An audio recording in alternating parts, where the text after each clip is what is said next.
Thank you. I recognize I'm going to be dappled, so enjoy the shifting light.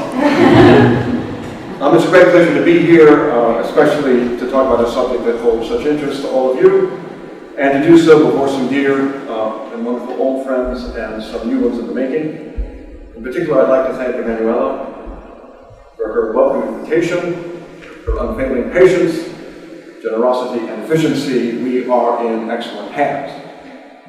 I'd like to spend a moment looking at my title, which is Tragic Ecology, Space and Limit in Greek Tragedy.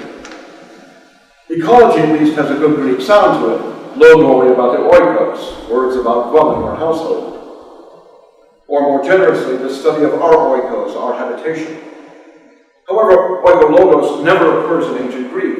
In fact, the OED finds the first English usage of ecology in 1873, quote, the branch of biology dealing with living organisms and their surroundings, which I assume includes most of us. The Greek for dwelling place, oikos, is ubiquitous in Attic drama. The setting of over half our surviving tragedies is a house, usually a royal one. Even in place and elsewhere, we frequently find an oikos or a family unit lurking somewhere in the background. Before Agamemnon's tent after Diana Aulus, for example, or Ajax's tent and around his body in Ajax, or before Apollo's temple at Delphi and Ion. The past and future of the oikos, the forces that destroy it, and the factors that contribute to its well-being are central to the genre. Time and again, tragedies forge direct connections between the fate of a single oikos and that of the wider political community, the polis and its people. From Agamemnon to Antigone, from Oedipus Tyrannus to Bacchae, tragic oikoi include their wider civic context, home in the sense of where one lives, which includes the city and its surroundings, what we might call tragedy's environment. As for the rest of my title, space is so basic to human perception that Kant, quite properly, claims that for us to have any experience, we need a somewhere for that experience to happen, if only in our consciousness. Space has additional relevance when discussing Greek tragedy as theater, as we just heard, because the performance takes place out there, in public, before an audience, not just in our heads or on the page. It requires speech, gesture, and movement. It is physical, visual, and acoustic by nature. Tragedy in performance demands a multi-level response, and spatial elements play a significant role. As for limit, in my title, some restriction on space, or perhaps better, within space, is necessary if we mean to give to airy nothingness a local habitation and a name, as Theseus says in his Arnine Stream. If one conceives of space as undefined extension, then limit operates as a necessary principle of form and individuation. No matter what we may think of the 10, 11, or 26 dimensions demanded by nuclear string theory, or what we understand by the space-time continuum, most of us speak quite naturally of bodies in space, and limits give us those bodies. But when understood as restriction, as a need to cut off, curb, or check, then the concept of limit raises important social, political, economic, and I dare say ecological questions. It is in that sense of limit to which I will appeal in what follows. On April 14th of this year, in about 6 weeks, we will mark the 50th anniversary of the death of the pioneering American ecologist, Rachel Carson. And I would like to speak briefly about her work before turning to the ecology of Greek tragedy. Best known for her books The Sea Around Us, The Edge of the Sea, Silent Spring, and Lost Woods, Carson helped launch the environmental movement in the United States. She was strongly influenced by the British ecologist Sir Arthur Tansley, who studied at University College London, then at Cambridge, and who taught at UCL for 13 years before taking positions at Cambridge and Oxford. Tansley himself studied under the great Darwinian biologist Rehm, a young friend of Karl Marx, who attended, in fact, Karl Marx's funeral in 1883. These British ecologists developed the novel concept of an ecosystem, to which Rachel Carson appealed when condemning the rain of death, her words, that was falling from the sky as pesticides, industrial toxins, and radiation from atmospheric nuclear tests. She asked, and I quote, "What happens when the public interest is pitted against large commercial interests, blinded by the dollar sign? The modern world worships the gods of speed and quantity. and of the quick and easy profit. And out of this idolatry, monstrous evils had arisen. She fought against the diabolical system, one claiming to bring prosperity, but geared to overproduction, waste, and the devastation of the earth, sea, and sky on which our lives depend. With this in mind, let us address the question, does a portrayal of space and limit in Greek tragedy generate an ecology? If so, what kind and to what end? By way of an answer, I feel I cannot offer a closely reasoned argument, at least not yet, but I can present something of a panorama, if you will, one that includes 3 points of view. First, that of the theater of Dionysus, understood as a place that attracted an audience from far and wide, presenting to that gathering an extraordinary array of far-flung, but ultimately interconnected peoples and places. Two, that of the manifold references in Greek tragic texts to the natural environment. And three, that of the genre of Greek tragedy, understood as a dramatization of mythic tales that deal with waste and destruction, both natural and man-made, that is, both within and beyond the control of human agents, including the devastation that results from war. Let's begin with the theater of Dionysus in Athens. Much less a building than what I call landscape architecture, the 5th century theater lay within the hillside slope of the Acropolis, as you can see, open to the elements, with broad views over the southern part of the city, from Mount Hymettus in the east to the Bay of Phaleron in the west. Anticipating our modern sense of ecology, the oikoi referred to or represented in the theater were situated, without exception, against the natural and built environment of Athens.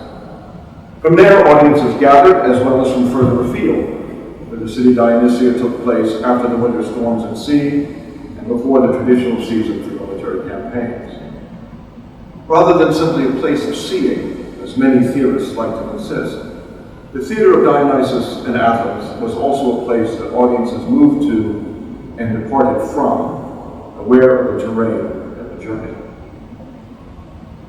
The theater of Dionysus also functioned as a gathering place for dramatic characters and choruses. For most tragedies, the central entrance offered access to the immediate offstage area of the interior of the house, for example. But for all plays, two paradori extended out from the theater orchestra like open arms that must, at least for a spell, receive whoever comes from afar, usually with some pressing need or surprising news.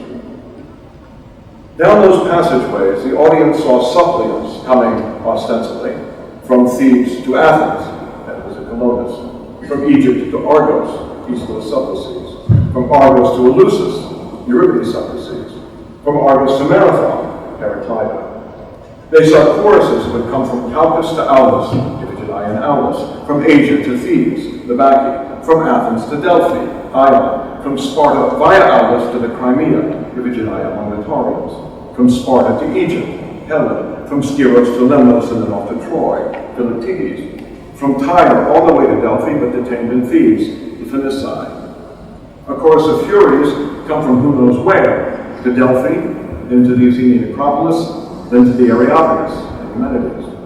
And the Oceanids somehow fly from their ocean cavern to the ends of the earth where Earth is bound.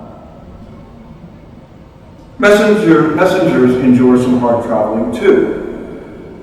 From the walls of Catharon to the Theban palace in Bacchae, from the coastal strip between Argos and Epidavros to Troezene and Hippolytus. A freed captive from Argos brings to Eleusis his eyewitness account of Theseus' victory at Thebes in Euripides' Suplices. A messenger from Salamis, Plataea, and other Greek locales bears a report of Xerxes' defeat to Susa or Persepolis in Persians. The beacon fire, Agamemnon, the herald, Cassandra, all reach Argos from Troy and Agamemnon. Menelaus and Helen do the same in Euripides' Orestes. To the grove of Eumenides in Colonus, Oedipus arrives from Catharon, Creon from Thebes, Theseus from Athens, and Polynices from Argos. And then there are the gods. Straight from Olympus to Thebes and Heracles, and from Olympus to Delphi and Ion, from Sigeon to Athens and Eumenides, from the high seas to an Argive farm in Euripides' Electra, from under the sea to Thessaly in Andromache. Ghosts of spirits leave the underworld for Persepolis and Persians, for Thrace and Hecuba, and for Delphi and Eumenides. We should hear more about them in David Wild's keynote that follows mine. My scattershot list gives some sense of the range of motion the arrivals and departures that characterize the ostensibly stationary, statuesque, single-set genre of Greek tragedy. It's as if the tragedians subscribe to the idea that, quote, we are what we are by virtue of the places we have been. I'm quoting James J. Gibson in his ecological approach to visual perception, a work that has greatly influenced my own. With its wide embrace, the theater of Dionysus brought to the stage a geographically far-flung set of characters unequaled until the Elizabethans. Although frequently set before a house, Greek tragedy brings the world to its doorstep. Now let's adopt our second vantage point and consider that over which the movements of characters and choruses are said to occur. After dispensing Neoptolemus' corpse back to Delphi for burial, and Andromache and her son to the land of the Molossians and Epiros, Thetis announces at the end of Andromache that Peleus will join her in her undersea palace. There, he can view the shade of Achilles on the island of Levki, where the Danube flows into the Black Sea. Hardly surprising given the genre's Athenian roots, the sea often plays an important role in tragic peregrinations. The herald in Agamemnon details the arduous sea voyage to Troy, and the chorus in Ajax imagines sailing from there around Cape Sunion to their island home of Salamis. The stories of many tragic heroes depend on sea journeys: Jason, Medea, Theseus, Helen, Menelaus, Danaus, Odysseus, and we get detailed reports of battles at sea in Persians and Helen. For Agamemnon and Aulus, in both Agamemnon and the IA, as for Philoctetes on Lemnos, the sea represents an ethical choice: which direction to go, back home or off to war. Far different from the chorus of Trojan women in Hecuba, and I quote from their lyric. I was carried away to the sea after seeing my husband slain. On board I gazed back at my city, the ship sailing on its homeward journey, sundering me from my homeland, Troy. As well as a way home or a route to war, or the path into slavery, the sea provides punishment and revenge. The massive wave in the form of a bull that destroys Hippolytus, or the storm that sinks the Greek fleet at Agamemnon, and would do the same with Trojan women.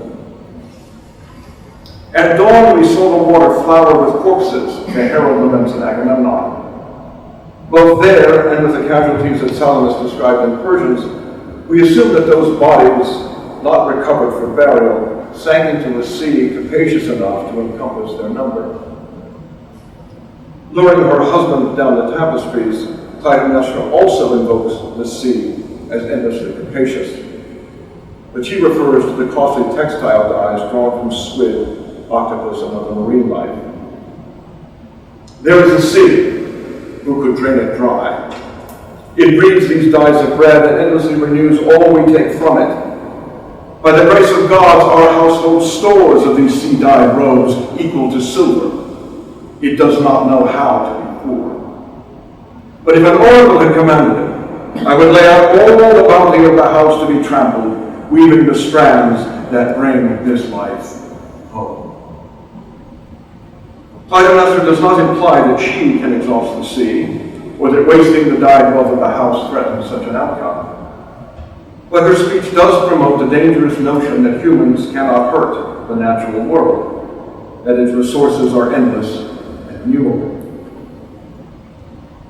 In a complex argument that I must simplify here, Richard Seifer demonstrates how this passage links the ostensibly limitless ocean, manifest in sea life that produces dyes equal to silver, with the limitless circulation of money. It just keeps moving. It never dries up. Earlier, Agamemnon refers to these sea-dyed robes, these fabrics, as bought with silver, armamentus, a term the Athenian audience was associated with their own silver coinage. The fabric that paves the way to Agamemnon's death itself becomes entangled in the inexorable circulation of currency. Recall that Rachel Carson waged her own scholarly war against forces that were, quote, blinded by the dollar sign, business interests that trump all others and devastate the environment. When Clytemnestra style, we equate natural resources with their dollar or pound value, we assume a simple equivalence between money and material. Everything has its price, and if we're rich like Clytemnestra, we can pay it. Thinking like this informs our current ideology about economic development and future prosperity, based on maximizing profit, private wealth bought at the expense of the public good. As a result, we find ourselves in a world where bodies of water, the Caspian Sea, much of the Mediterranean, have become more or less dead to marine life, either polluted, overfished, or both. Consider the Great Pacific Garbage Patch, as it is now called, a massive concentration of plastic covering between 700,000 and 15 million square kilometers, depending on what we talk to. That's between about 0.5% and 8% of the surface of the Pacific Ocean. Much of it doesn't sink, some of it breaks into toxic chemicals, and a lot of it eventually makes landfall. On Midway Island, in the middle of the Pacific, 20 tons of this plastic debris wash up every year. Scientific sampling has determined that of the 1.5 million albatross that inhabit Midway, nearly all have plastic in their digestive systems. Some of them found with 50% of their intestinal tract clogged with plastic. About 1/3 of their chicks die, mostly due to being fed plastic by their parents, because the bright color looks like squid, shrimp, and other edible fish. The sea-dyed robes of Clytemnestra have come full circle, returning as dyed plastic waste with disastrous consequences. Let us leave the sea and its environmental devastation and turn to terra firma. Some of you may be familiar with the American poet Gary Snyder, whose culminating work, Mountains and Rivers Without End, takes its title from the Chinese ideogram for landscape. It is a combination mountain river or mountain stream. Given the frequent references to mountains and rivers in tragedy, one might think that the tragedians had the same idea. We hear of Mount Ida. And this is all from the tragedies. I don't list them all, but I will list the mountains.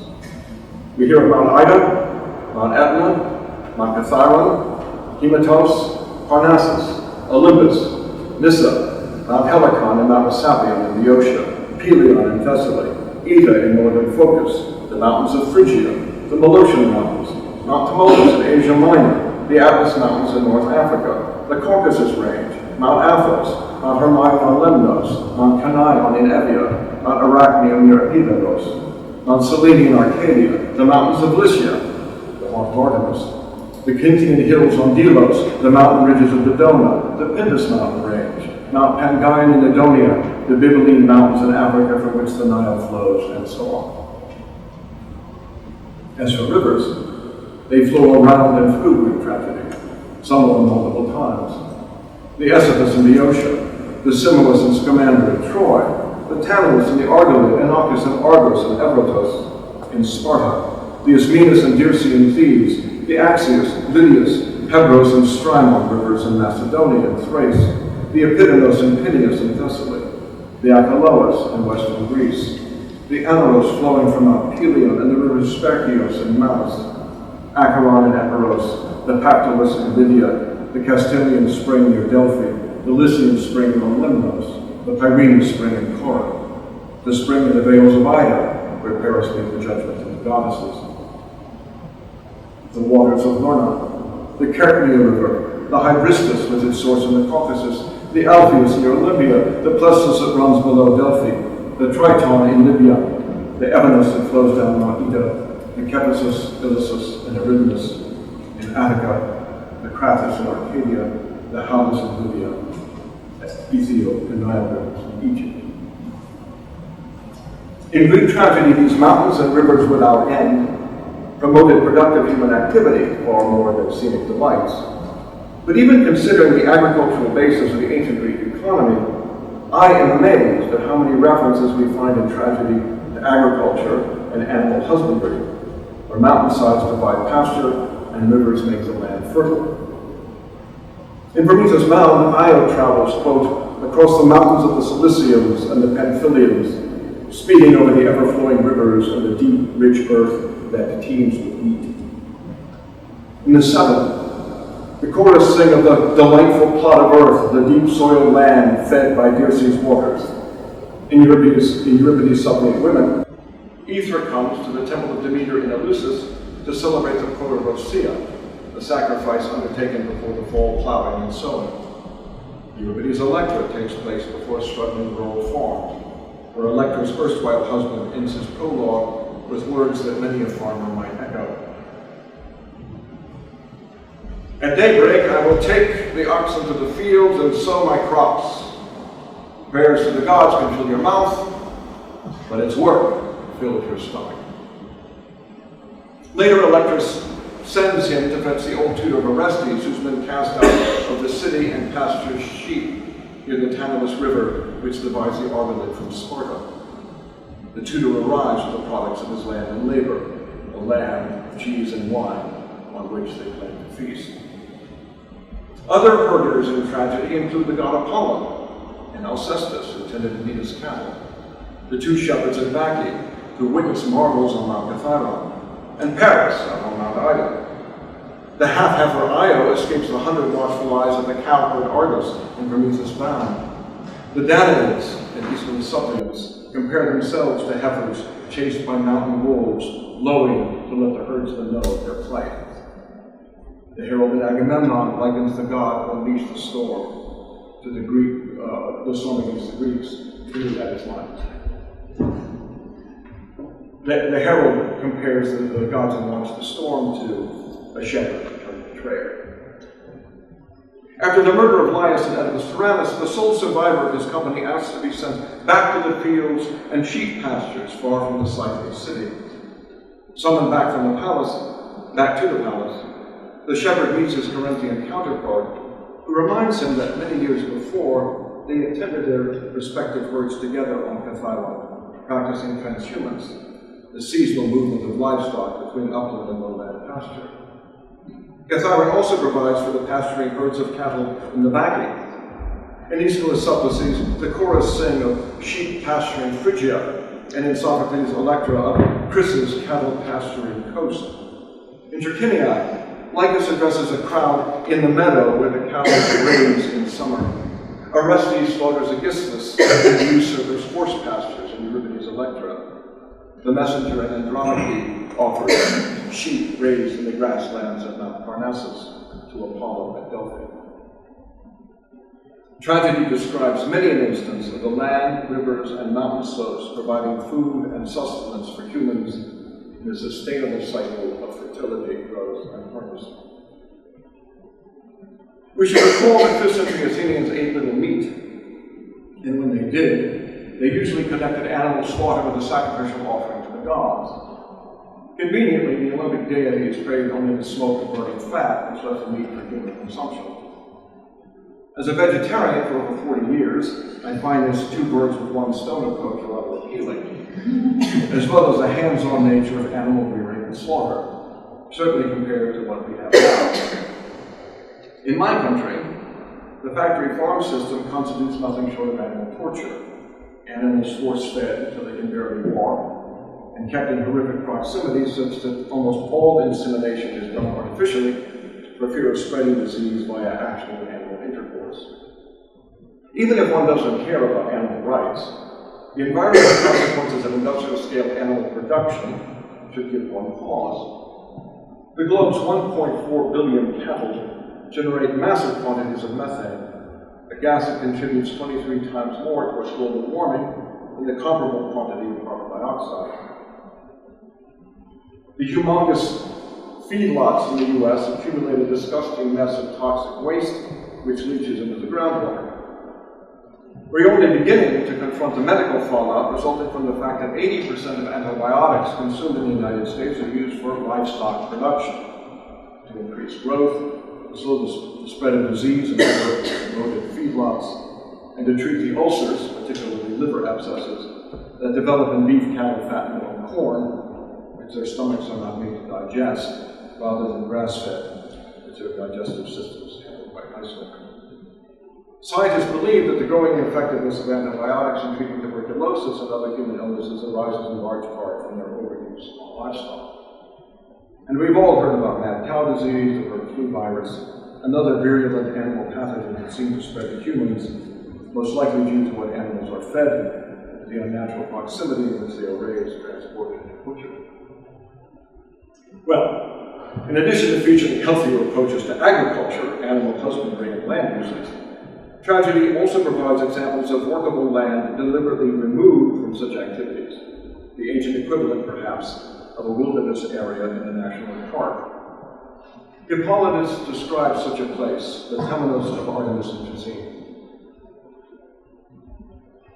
A virgin meadow, a place where the shepherd does not dare to pasture his flocks, where the iron side has never come.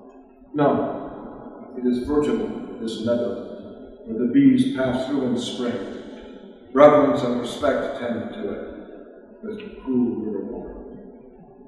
Reserved for the goddess, this precinct is set aside from human productivity and exploitation. A more ominous version of a grove dedicated to Artemis occurs in Sophocles' Electra. Agamemnon ventured into the goddess' domain at Aulis and killed a stag, bidding Artemis to demand the sacrifice of his daughter if he wants to reach the sale of Troy. In Iphigenia and Aulis, Euripides makes this very grove the place of Iphigenia's sacrifice, where, if we believe the messenger, Artemis snatches a girl up at the last minute, substituting a hind for her at the altar. Kept pure of agriculture, livestock, and humans, unless they come to offer sacrifice, these sacred places may prove dangerous to those who trespass, but they also can offer respite and even safety, as Oedipus discovers when he reaches the inviolable world of the Furies in Sophocles' Oedipus and Columbus. Locations such as these, without human commerce or inhabitants, I call aromatic space. Usually dedicated to the gods, they may find other ways towards a kind of sanctification. In Philoctetes, for example, Sophocles depopulates the island of Lemnos, converting it into an eremos. The word occurs 7 times applied to the island of the play. Marooned there by the Greeks, Philoctetes lives 9 miserable years, more or less bereft of human companionship, until the play sweeps him belatedly off to Troy. Judging from the hardships he's endured, this island Eremos appears a far cry from a place of respite or sanctity.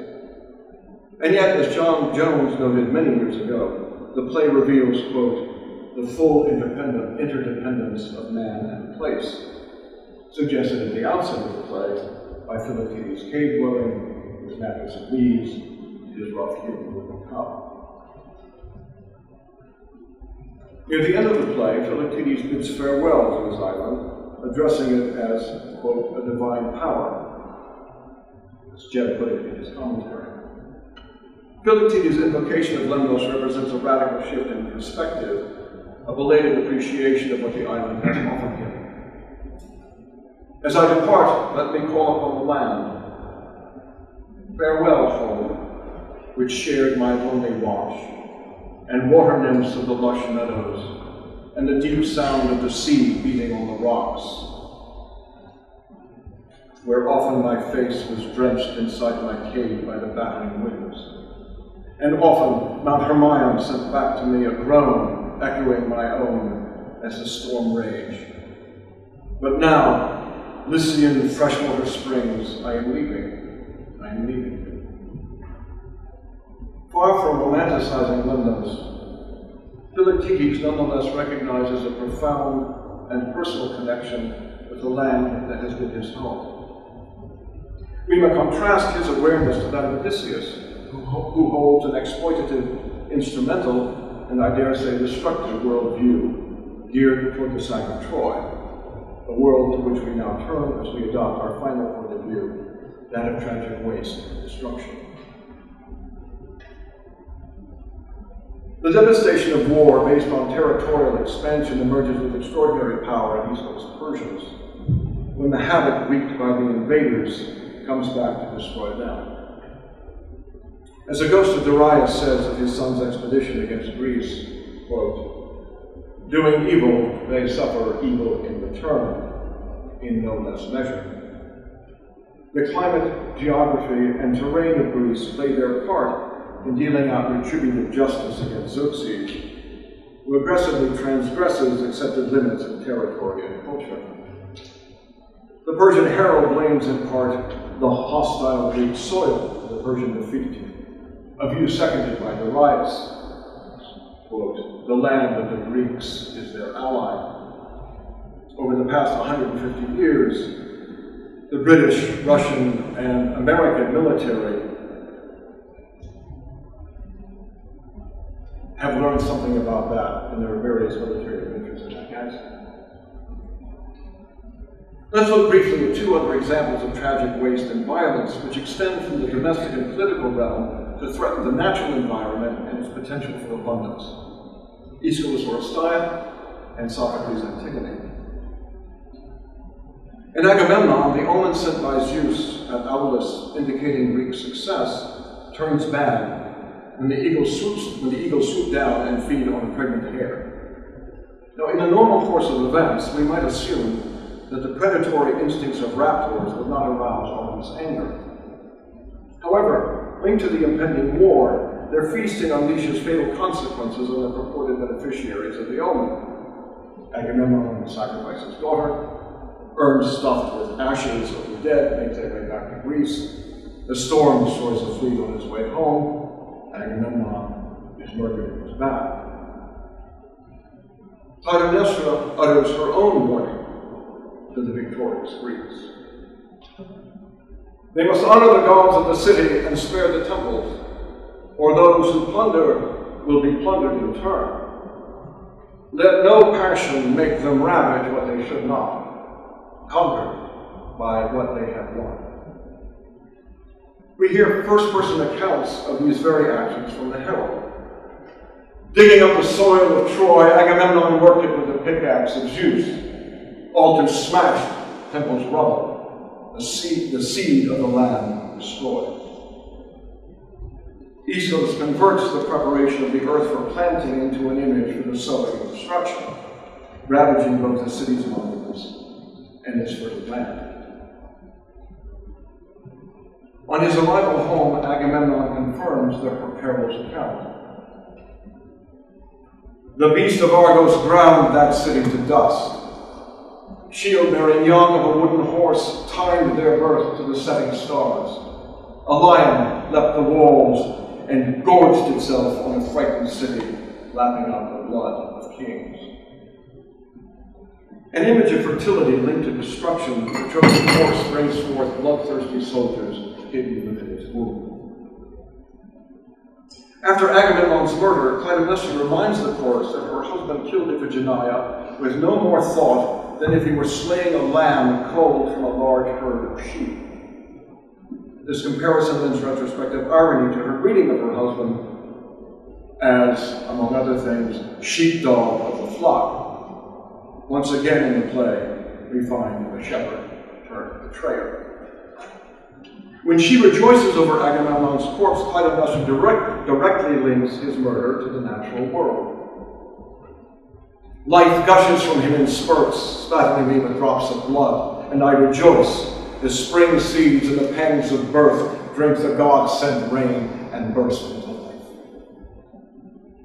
Agamemnon's death blood is a life-giving rain that waters the seeds in spring, leading the chorus to ask, who can root out the curse that grows on the house? Near the end of the trilogy, the Furies vow to spread the seed of that curse beyond the house of Atreus. Enraged at the verdict that frees Orestes, they threaten the soil and natural abundance of Attica. Their plague will strike the earth, the crops, the trees, the pregnant women. However, persuaded by Athena to make their home in Athens, the Furies receive from her citizens the first fruits of the earth and sacrifice before childbirth and marriage. Their earlier threats of environmental havoc give way to acceptance of Athena's request. Offer blessings that spring from the earth and from the mist of the sea and from the heavens. A gentle wind breathing sunlight across the land. A harvest overflowing from the earth and from the flocks of pasture that enriches the city and does not wither with time. Above all, bless the seed of men. Make the harvest great for those who honor you, for like a gardener tending the plants, I cherish the sight of all these growing in justice. The process by which Aeschylus reaches his benign conclusion is too complex and marvelous to discuss here. But among many other things, the trilogy dramatizes the transformation from the fertility of the land and people of Athens. Eumenides ends with a plague averted. Sophocles' Antigone works in the opposite direction. Following Thebes' triumph over the Argive invaders, the play seems to have put war and waste behind it. However, Creon's decision to deny Polynices' burial leads to the pollution of the city and threatens its destruction. Antigone characterizes her brother's exposed corpse as a rich treasure house for birds looking to feed whenever they please.